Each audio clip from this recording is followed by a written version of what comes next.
Hi guys, this is Lada from Astrolada.com, and just the third presidential debate has ended, and I promised myself to stay out of political topics for a long time. I never intended to make a video on the presidential debate or on the presidential elections, but too many of you have been asking me just to give you at least some pointers astrologically what I think might happen. And I personally never work with mundane astrology predicting world events. This is like going to the different types of astrologers. The astrologers, just like doctors, you can, if you have a skin problem, you don't go to a heart specialist or to, a brain surgeon. And the same way, I'm an astrologer for personal lives. I'm an astrologer about your love life, about your personal talents and skills. But there are other astrologers that are called mundane astrologers. They're specialized in predicting world events. And what I'm going to do today is just I've researched methods of predictions of elections and such world events, and I'm going to give you my opinion on which one is the most correct one and what is and it's not a research, it's a research I have done, but it's not the results of that research. I'm going to be quoting other astrologers, and you'll hear this is the method that I consider works the best, and I'll show you how it works exactly. And I'm going to make a few comments about the two presidential candidates from the point of view of personal astrology, looking at their personal charts. So, first of all, why? I'm trying to be as impartial as possible. I don't want to give any personal opinions too strongly, but I want to tell you that after researching many different astrologers, mundane astrologers, predictions, I found the one that I like the most, that is most in line with ancient traditional astrology. It basically uses medieval methods of predictions that were used in the Arabic world, and these come from before that from Egypt and ancient Greece, and they were used by the court astrologers to predict for the king how the year is going to be ahead, if the king is going to stay in power, if he's going to be challenged in some way. And I base my faith and I base my trust more in tried and tested methods of the past of those ancient astrologers. It seemed like they were closer to the truth and they knew what they were doing better than now as adding all those asteroids, all those new planets, and they had a very simple and easy system that I want to show you. And actually it's an article from Nina Griffin. She's a medieval astrologer. It was in the Mountain Astrologer magazine, I'm just going to show you what her research is. She's using this ancient methods, this medieval Islamic Arabic method of prediction, and it was used before that by the ancient Greeks, by the ancient Babylonians, Chaldeans, and Egyptians. So how is this method based? They don't look at all at the chart of the king or who the president will be. They look at the chart that of the place that is the capital where the king is supposed to be based, which is in this case we erect a chart for Washington on the first day and the first minute when the sun enters the sign of Aries. This is the first day of the new year. This is like the new year used to be measured always from the first day of spring, the Aries ingress as we call it. On the first day when the day and the night are equal, and the moment the sun enters into the tropical sign of Aries, it's like erecting a chart, a solar return chart for your personal birth, for your personal solar return. Every year a person can also erect a chart on the exact day, on the exact minute and second when the sun returns to the same position as when they were born. And this is like you see the whole 12 months how the life of this person will be. But for world events, you just take the capital as the place of where it's happening, where the leader is, and you erect there for the first day of spring. So it must have been this chart that I'm going to show you was for the 20th or 21st of April for Washington, and it's for the moment the sun enters 0 degrees 00 minutes in Aries. And actually Nina Griffin gives us an example 10 different charts from previous elections, and she says how this method works like 100%. And here is the chart. I'm going to show you very quickly. If you can see, it says the 2016 Aries ingress. I'm showing it on two screens here because I'm also recording for YouTube. I hope you can see it guys there. Aries Ingress. And basically, it's very easy. What we have here is the 10th house. We have to look at the 10th house, which shows the king, the party in power currently. The moment that this the sun entered Aries was in April this year, sorry, in March this year, and it's going to be active for the next 12 months, and it's going to predict what happens in the next 12 months in that country. And if there will be a change of government, there will be negative influences to the 10th house, which is the current president in power or the current government in power. And the challenging government or the challenging party will be indicated by the opposite, by the 4th house. The 10th house, why? Because it's the highest in the sky. This is the midheaven, the zenith, where it doesn't get high and more visible planets there. So this is the highest point of the sun. So this is, where the king sits on his thrones. And then the opposite of it would be the challenging. So if the Democrats are currently in power, they're represented this year by that house, the 10th house, the midheaven, and the Republicans are represented by the opposing sign, the opposing house cast, the 4th house cast. And here we see, and it's very easy actually. You see, if the 10th house cast, currently the people in power has more benefic influences or influences of increase, like Jupiter, like the North Node, like Venus, planets in dignity, or if the opposite house, which means the challengers, whether they have more powerful planets there. Powerful planets again like Jupiter, or if they have weakening planets like the South Node, like Saturn or Mars, which is weakening in influence. So, what do we see? It's super clear. Those of you who can see astrological symbols and recognize them, we see that currently, whoever is in power for that year till next year, 2016, that's the government, which is who is that, the Democratic Party. You see, we have there Jupiter, the great benefic, and we have Rahu, or we also know it as the North Node. Here we go, if you can see it there on that chart as well. And both, according to ancient astrology and modern astrology, are points of expansion, of growth, are points of strength. Rahu, or the North Node, is strengthening an influence in old astrology and in modern astrology. So is Jupiter. They're both considered benefic influences of power, of getting dignity. While the opposite, which is the Republican Party, we see that there is Ketu there on the Ingress chart for 2016 for Washington, for the whole of the states. We see that there is North Node. Sorry, not North, Ketu. The dragon's tail is there, which is a weakening influence. And any astrologer will tell you Ketu is, or the South Node, as you know, a point of emptiness, of emptying, a point of loss, for example. Another way we would say it's something that can be lost, And we see much more strengthening influences here for the current company, for the current party in power, than for the challengers. So what it means, and Nina Griffin argues for that and says that according to this chart, and I do agree with her, that whoever is in power right now will keep, whichever party is in power, will keep the power and for the next 4 years. And actually, the Ingress for 2020, let's go a bit further. Who's going to win the next elections, 2020? And again, in the Mountain Astrology, Nina Griffin erects the charts for the Aries Ingress charts of 2020. And there, according to that chart, the challenging party will win, which means that the Republicans will get in power from 2020 onwards. So that's according to her assessment of ancient astrology method. I'm not saying this is not my prediction. I'm just quoting you the one that I found most reasonable and most in alignment with how I would proceed to do astrology. And looking from their personal charts as well,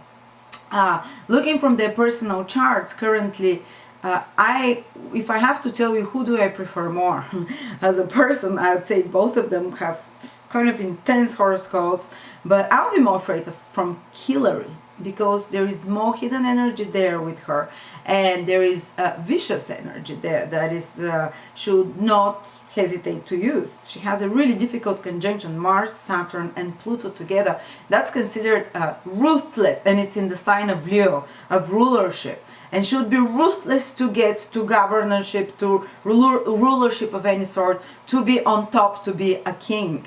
And Donald Trump also has Mars in Leo, but not those other two painful planets there as well. So it's such a person like Hillary, she would not hesitate to do whatever she wants to get where she wants to.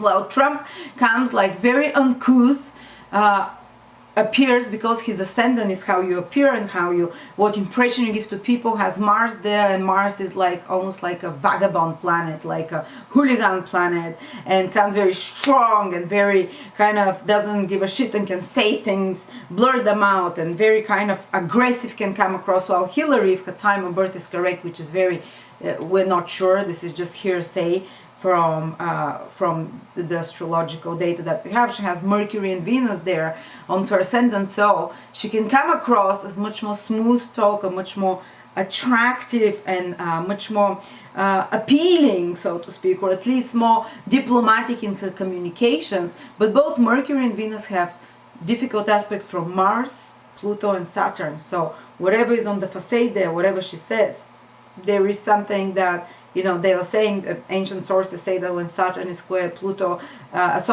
when Mercury, the planet of communication, is square Saturn or Mars, and she has both of those, Mercury square Saturn and Mars, these people wouldn't have a problem lying and wouldn't have a problem concocting any kind of devious machinations. But again, according to this chart, I think Hillary will win. And Nina Griffin thinks that, and I agree that her method of calculating and predicting is one of the most, you know, this Asian method is the one that I consider most correct so far.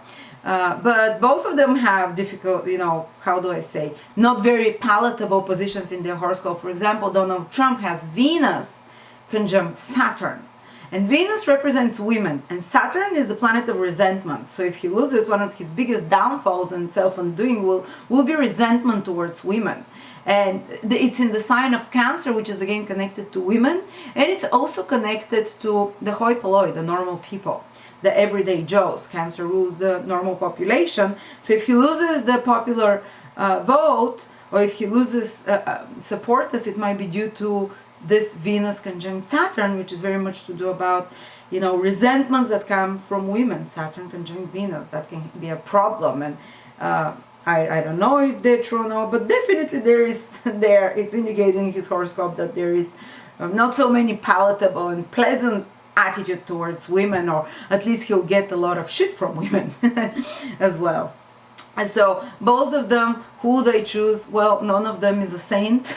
No, both of them have kind of at moments here, Hillary, I would say, even a bit more cruel chart than his, but more hidden, more secretive, and she can control herself better, and she can, and it's almost like her difficult planets are in the 10th house there, which is some people in power are moving her, and they're the cruel ones that are moving her.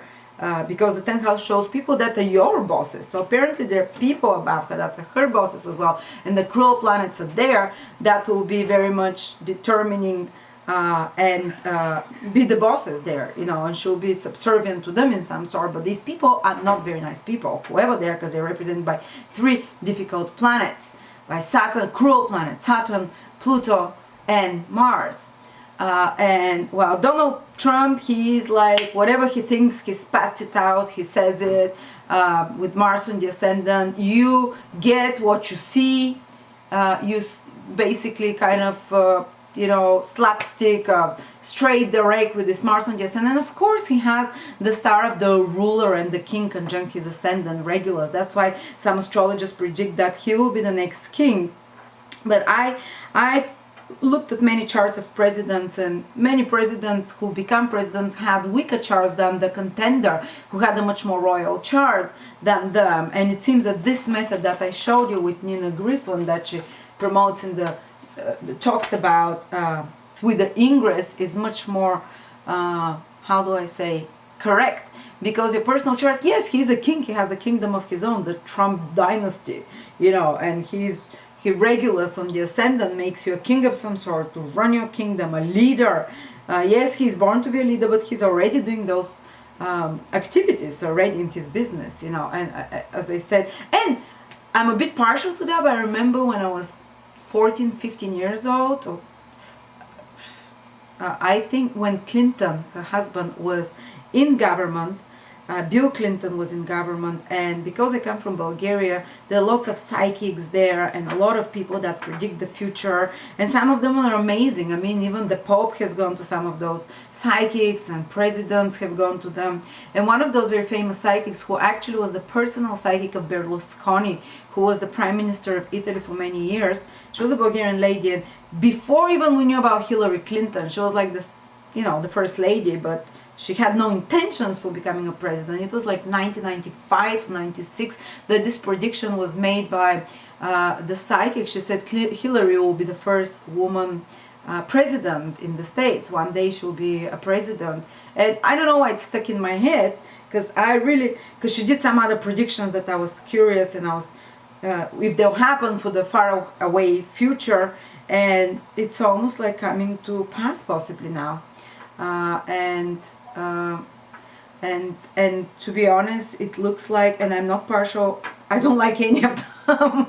Whatever it is, it's like I can't, you know, my soul, what my intuition is telling me, oh, I'll be scared to meet any two of them. From her, I'll be scared that she can be like a snake. From him, I'll be scared she can slap me in the face, you know, and directly. She can do it underhandedly. He can do it directly in your face. And if they become presidents, please don't shut my internet and website. I'm being impartial, but according to this, what I showed you, I think that the party that is in government currently will stay the one that is in control for the next 4 years. And another thing, from the personal perspective of the horoscope, around the elections, Trump will be having Saturn conjunct the moon, and in a horoscope, the moon represents the popular approval, the popular people, the hoi polloi, again, as I said, the people, you know. And Saturn is a suppressing influence, and will be exactly passing over his moon, which is his popularity, around the day of, around the time in November and October, over his moon, and will be opposing his sun as well, Donald Trump's sun, which is his own. The sun is him becoming a king and him being in the power, and it's almost like Saturn is challenging both these two important planets in his horoscope in November and October, which is the moon, which is the popular people, and the sun, which is leadership or being the king. And Saturn tends to give kind of difficult news or disappointments, or kind of, you know, it's not the easiest planet. And, you know, I would think that probably Donald Trump would be, I don't know, less, I can't tell you, to be honest, looking at both of their charts, and we're not sure for Hillary Clinton's time of birth, but yeah, I would say like a dog that barks like Donald Trump doesn't bite much. I'm sure he's bitten, but I would be a little bit more afraid from the more masked appearance of Hillary, and the more how her horoscope shows that she's serving the interests of a power elite that is not very well intended overall, and that will manipulate her or direct her as to their agenda. So that's my view on both the presidential candidates. I hope you don't hate me, because I don't like talking about political things, and I know it can hurt some people's personal preferences. That's why I try and stay out of it. So sorry if I hurt any of your beliefs. I really don't intend to do that. And let whoever is more, and at the end of the day, I want to say that whoever wins, it's God's will. I believe that such big things like those, even if you think we have free power, free will, they're determined by divine consciousness from even before the world was, you know, they say that God created everything and all possible outcomes before the universe was even created. So I believe that we're following the agenda of God, and whoever God allows to be the leader, we should respect that leader, and we should believe in God's higher plan, and we should, you know, and God will turn, even as they say, will make lemonade out of lemons, because God and the universe, even out of dark clouds, there's silver lining, and there is a purpose for it, whoever comes. And we should pray for our presidents, whoever it is, because it's you know, prayer and divine protection can change everything for the good, no matter what, no matter who comes. So thank you so much.